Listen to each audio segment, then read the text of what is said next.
Hello everyone, welcome back to my channel Study with Renuka. I hope you all are doing good.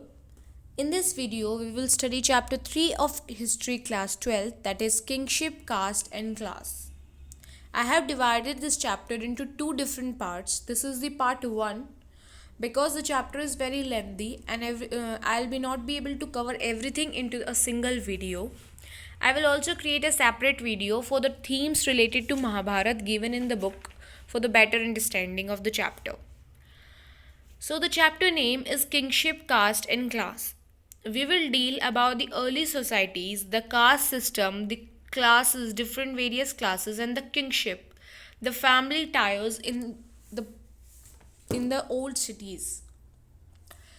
Changes influence societies. The first topic is what are the changes that influence the societies of that time. First is extension of agriculture.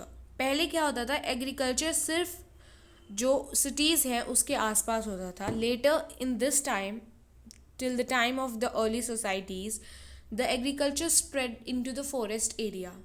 उससे क्या हुआ कि जो forest dwellers थे उनको भी एक occupation मिल गया करने के लिए. They now have work. So it is a beneficial change. It is a beneficial change that leads to influence in society. Craft specialist, बहुत सारे क्राफ्ट स्पेशलिस्ट आ गए. क्राफ्ट सिस्टम जो था वो इंक्रीज हो गया. sharpened social differences. The first two, extension of agriculture and craft specialist, these are the positive changes, and the third one is a negative change. Because of the unequal distribution of wealth, the landlords or the businessmen were getting more rich and the peasants were on the same level. सो उससे क्या हुआ कि कोई लोग तो बहुत अमीर हो गए और कोई उसी लेवल पे है, तो वो जो सोशल डिफरेंस था वो बहुत शार्प हो गया, जिसकी वजह से सोसाइटीज़ में बहुत सारी प्रॉब्लम क्रिएट होनी शुरू हो गई. The critical edition of Mahabharata. Now what is Mahabharata? Mahabharata is an epic. It deals with a family relation. It deals with a family war between Kauravas and Pandavas.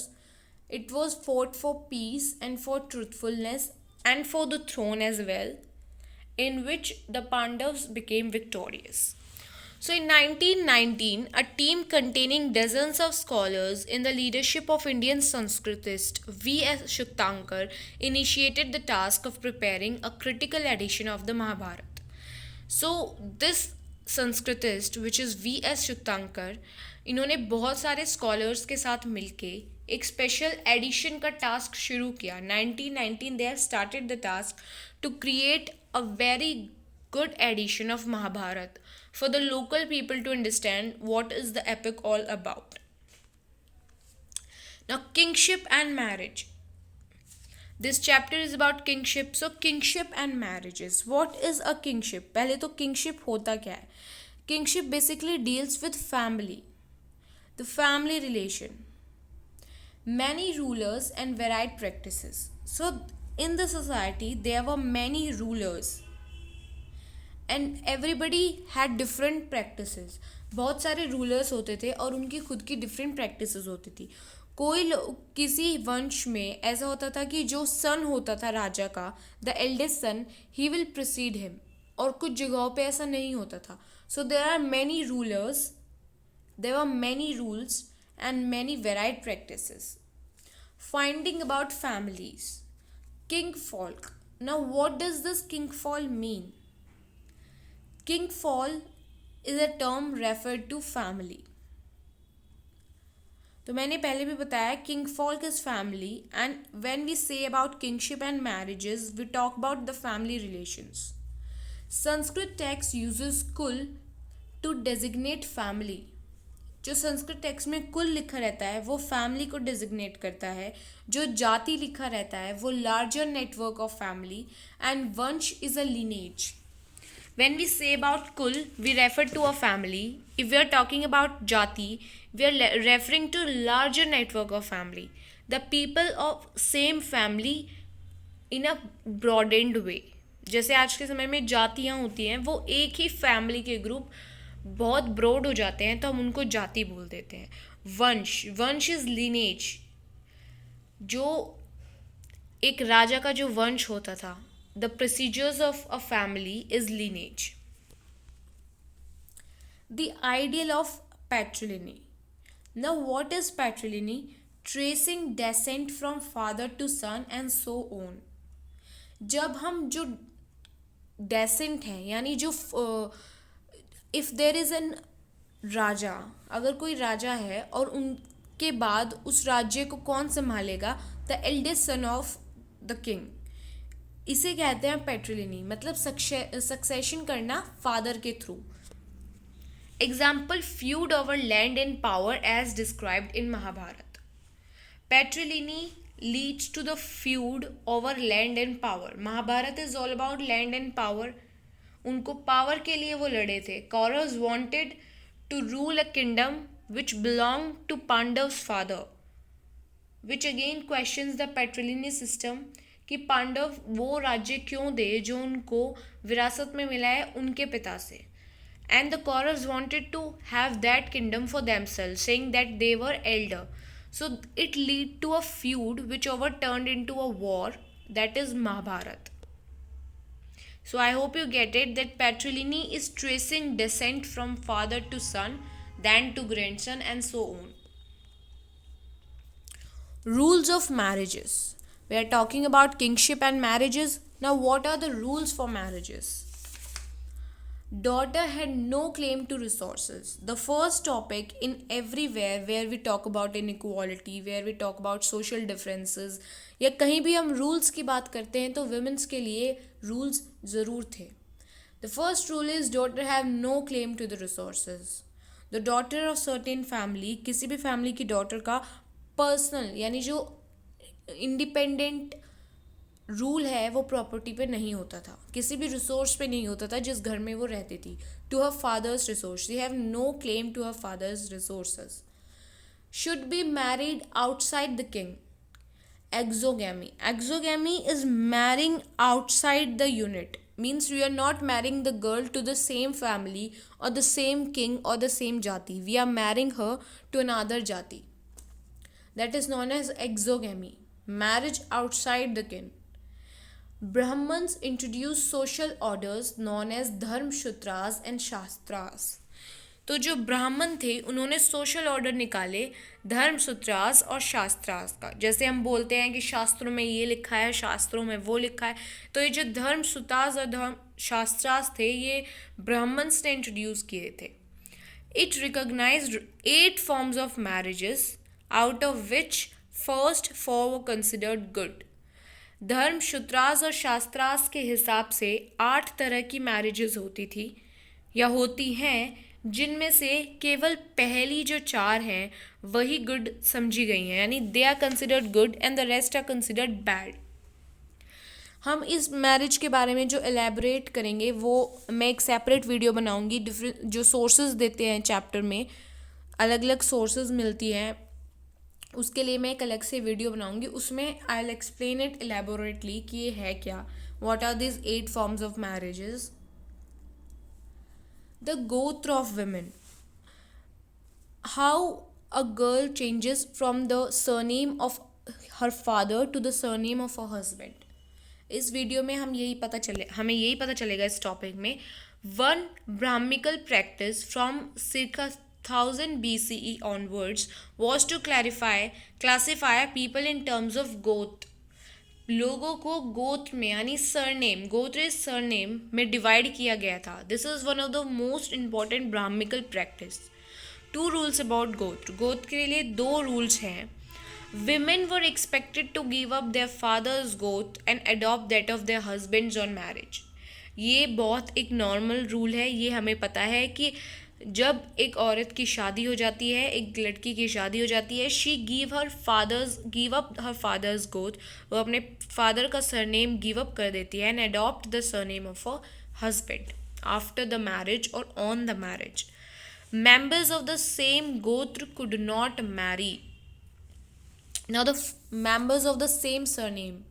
It is prevalent in our society today also that members of same surname cannot marry each other. Exception in case of Satavahana. अब ब्राह्मण्स ने rules बनाए धर्मसूत्रास और शास्त्रास के हिसाब से, लेकिन कुछ exceptions हैं कि सतवाहना के केस में ऐसा बोला जाता है कि सतवाहना जो किंगडम था वो बहुत से जो ब्राह्मिकल कोड है और जो ब्राह्मिकल रूल्स हैं, ब्राह्मण्स के बनाए हुए जो रूल्स हैं वो उनको नहीं मानते थे। क्या क्या एक्सेप्शंस थे? First, they were polygamous, had more than one wife. Brahmins के लिखे हुए कानूनों के हिसाब से you can not have more than one wife at a time, लेकिन जो सतवाहना थे उनके किंगडम में पॉलीगाइनस था, यानी वो एक से ज़्यादा वाइफ एक समय पे रख सकते थे। Satavahana rulers were identified through matronyms, that is names derive from that of mother. जो सतवाहना के रूलर्स थे वो अपनी मदर के सरनेम से जाने जाते थे। The rulers of that dynasty, Satavahana dynasty, Satavahana kingdom के जो रूलर्स थे वो कभी भी अपने फादर के गोत्र से आइडेंटिफाई नहीं किए जाते थे। This is one of the important changes और द एक्सेप्शन कि पूरे इंडिया में ऐसा होता था कि जो फादर का सरनेम था वो सन लेते थे, लेकिन केवल सतवाहना एक ऐसा किंगडम था जहाँ पे मदर का गोत्र जो था डेसेंट होता था। फॉर एग्जाम्पल, राजा गौतमी पुत्र श्री सातकर्णी, गौतमी पुत्र Shri सातकानी। So they are saying that he is Raja Gotami, पुत्र of श्री सातकनी। गौतमी का पुत्र था जिन्हें सातकनी कहते थे। राजा वशिष्ठी की पुत्र थे जिन्हें श्री पुल्यामी कहते थे। So these are the names derived from that of mothers. जो उनकी मदर का सरनेम होता था, सरनेम नहीं, उनकी मदर का जो नाम होता था उनके बेस पे उनका सरनेम बनता था। Succession to the throne was generally patrilineal, लेकिन जैसे जो सक्सेशन था वो तो पैट्रिलिनियल ही होता था, father to son to grandson, वो वैसे ही होता था, लेकिन जो नाम थे वो मदर से डिराइव होते थे, यानी मैट्रोनाइमस यूज होता था। सोशल डिफरेंसेस, अब ये चैप्टर ही सोशल डिफरेंसेस का है। हमने सबसे पहले किंगशिप पढ़ा। We know about the various caste, we know that people are divided into various groups. Now what were that social differences which sharpened the relation between the groups of people? People were divided into social categories called caste. लोगों को अलग अलग social categories में बांटा गया था जिन्हें caste कहते थे। The right occupation, in caste को occupation, the right occupation समझाया गया था कि आपका राइट ऑक्यूपेशन या फिर आपके लिए सही कार्य क्या है। फॉर ब्राह्मण्स, मैंने पहले भी बताया है 4 जातियाँ होती थी पहले, ब्राह्मण, क्षत्रिय, वैश्य और शूद्र। तो जो ब्राह्मण्स थे उनके लिए ऑक्यूपेशन जो अच्छा बताया गया है वो है study and teach Vedas, Vedas को स्टडी करते थे और पढ़ाते थे, perform sacrifices and give and receive gifts. जो ब्राह्मण्स थे वो पढ़ाते थे, पढ़ते थे, सैक्रिफाइसेस परफॉर्म करते थे और गिफ्ट उनको मिलता था और वो लोगों को गिफ्ट देते थे। For Kshatriyas, engage in warfare, protect people and administrator justice. So Kshatriya के लिए तो हमें पता ही है, Kshatriya is a clan of warriors, warrior के क्लैन होती थी, ये जितने भी राजा होते थे क्षत्रिय होते थे और इनका काम था कि वो अपनी जो उनकी जनता है, जो उनके पीपल हैं, सिटीजन्स हैं, उनकी रक्षा करें और उन्हें न्याय दें।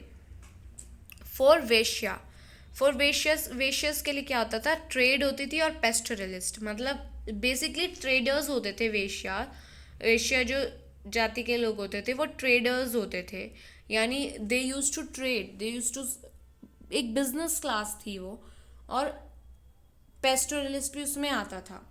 फॉर शूद्रास, शूद्रास के लिए क्या था, वो बस उनका एक ही काम था, एक ही ऑक्यूपेशन था कि जितनी भी ये बाकी की बची 3 कम्युनिटीज़ हैं, ब्राह्मण, क्षत्रिय और वैश्य, इनको वो सर्व करते थे, यानी उनकी वो सेवा करते थे।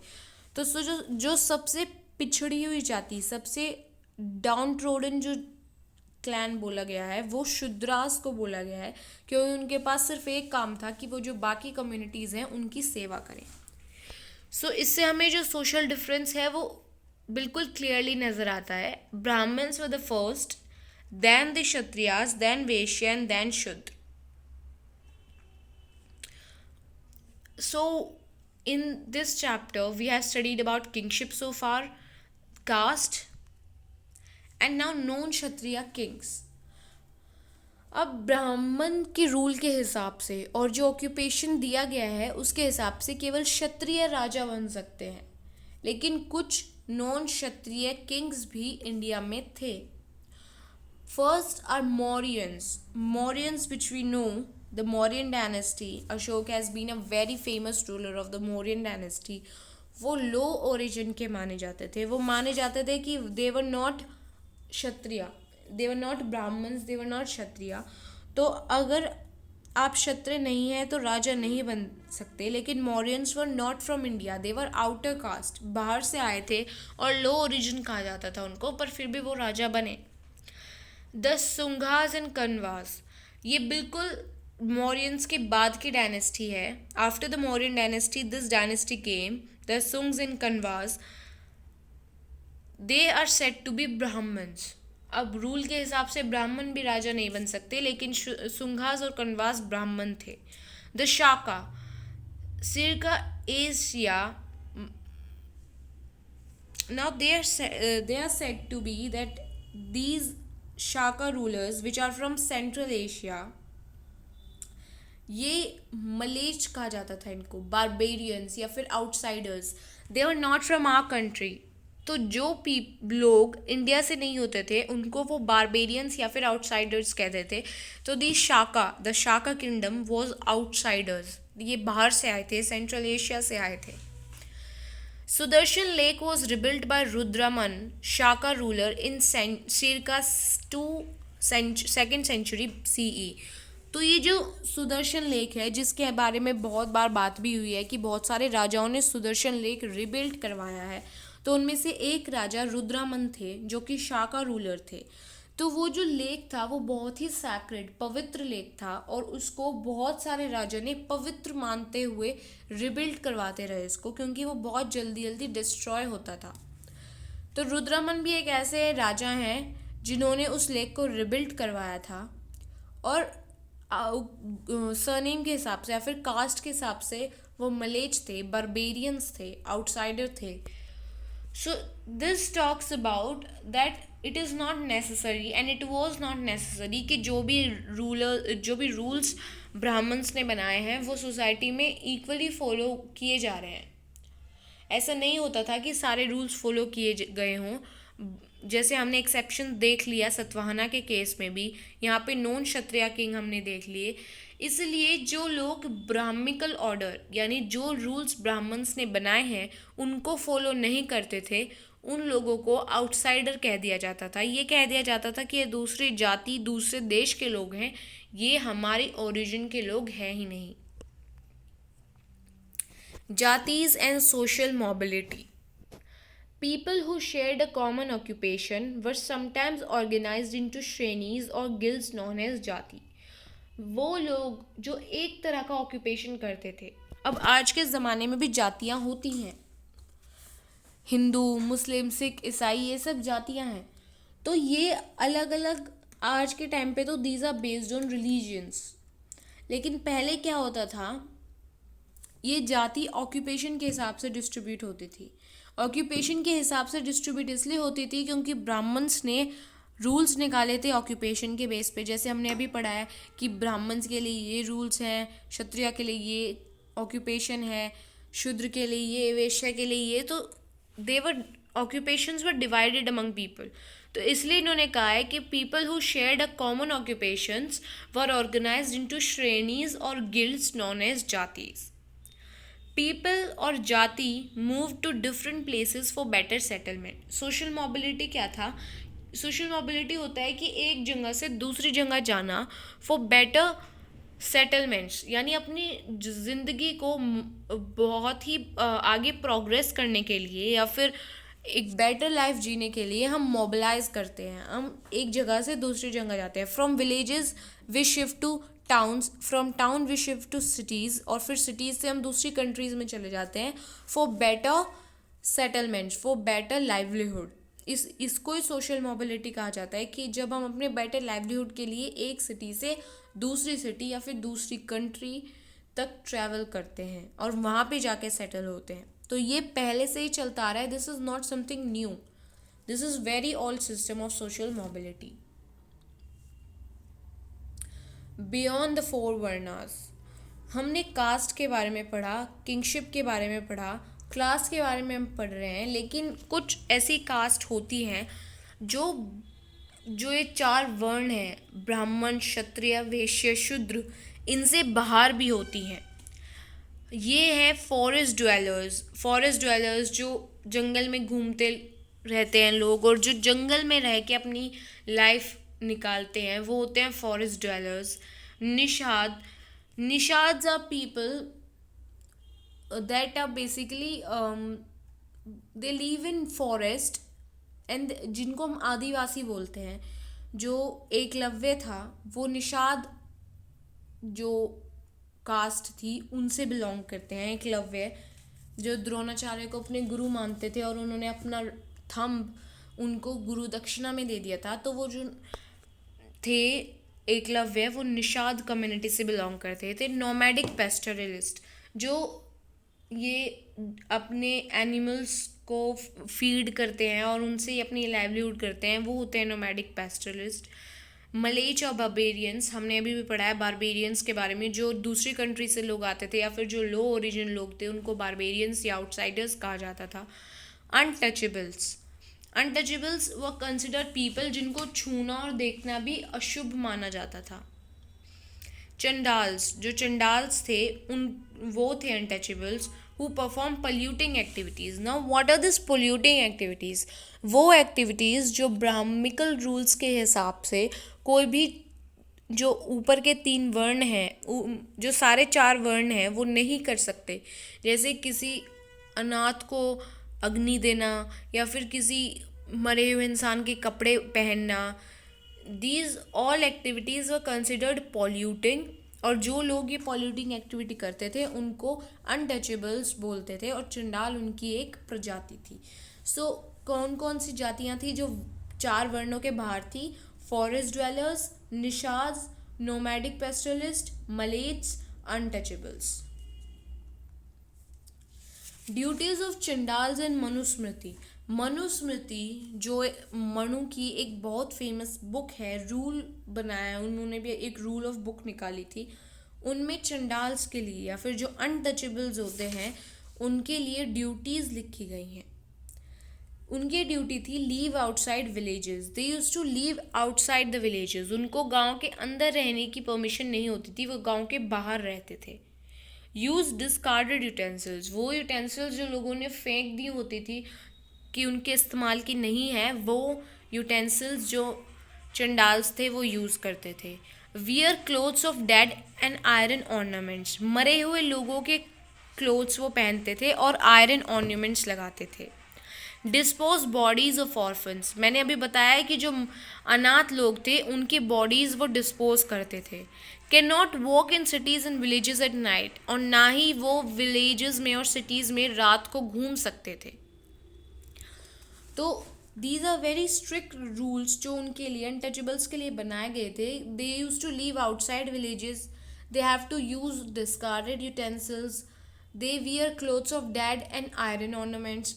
जो मरे हुए लोग थे उनके क्लोथ्स पहनते थे और आयरन के बने हुए ऑर्नामेंट्स पहनते थे. Dispose bodies of orphan, orphans जो अनाथ लोग हैं उनकी बॉडीज़ को वो डिस्पोज करते थे. Can not walk in cities and villages at night, और वो सिटीज़ और विलेजेस में नाइट में नहीं घूम सकते थे. 2 Chinese pilgrims who visited India in 5th and 7th century. 2 Chinese pilgrims India में आए थे 5th और 7th सेंचुरी में.